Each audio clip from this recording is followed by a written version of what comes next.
ഞങ്ങൾ മൂവർ സംഘത്തിന് ഒരേപോലത്തെ ഡ്രസ്സ് എടുക്കാനായിട്ടോ വന്നത്. കോട്ട് സെറ്റാണ് മനസ്സിലുള്ളത്. അപ്പം 3 പേര് 3 കളറിൽ ഒരേപോലത്തെ ആട്ടോ എടുത്തത്. എടുക്കാനുള്ള റീസൺ വഴിയേ പറയാം. അധികം താമസിക്കാതെ തന്നെ ഞങ്ങളുടെതെല്ലാം സെലക്ട് ചെയ്ത് എടുത്തു കേട്ടോ. കാരണം ഓൾറെഡി പ്ലാൻ ചെയ്ത് വന്നതുകൊണ്ട് കളക്ഷൻ എല്ലാം അവിടെ തന്നെ ഇരിപ്പുണ്ടായിരുന്നു. അതുകൊണ്ട് പെട്ടെന്ന് തന്നെ പരിപാടി നടത്തു. പിന്നെ അമ്മയ്ക്ക് എടുക്കുന്നതായിരുന്നു കുറച്ച് ടാസ്ക്. അമ്മയ്ക്ക് ഇഷ്ടപ്പെട്ടതൊന്നും വന്നില്ല. അവസാനം ഫുൾ സെറ്റായിട്ട് തന്നെ ചുരിദാറിൻ്റെ എടുക്കാമെന്ന് വിചാരിച്ചിട്ട് അമ്മയ്ക്ക് ഫുൾ സെറ്റായിട്ട് ഒരെണ്ണം എടുത്തു. അങ്ങനെ പെട്ടെന്ന് തന്നെ സംഭവങ്ങളെല്ലാം തീർന്നു. അവർ പോയി ബില്ലടിക്കുന്ന ടൈം കൊണ്ട് ഞാൻ നിലമോളും കുറച്ച് ഫോട്ടോയും വീഡിയോസൊക്കെ എടുത്തു കേട്ടോ. അങ്ങനെ അവിടുത്തെ പരിപാടിയെല്ലാം കഴിഞ്ഞ് ഞങ്ങളെല്ലാം പാക്ക് ചെയ്ത് അവിടെ നിന്ന് ഇറങ്ങി കേട്ടോ.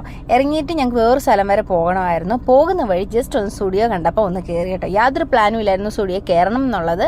ഞാൻ ആദ്യമായിട്ടോ വരുന്നത്. അതുകൊണ്ട് തന്നെ ജസ്റ്റ് ഒന്ന് ഫുൾ ഒന്ന് കറങ്ങി കാണണം എന്നേ ഉണ്ടായിരുന്നുള്ളൂ. ഒന്നും മേടിക്കാനോ ഒന്നും നിന്നില്ല.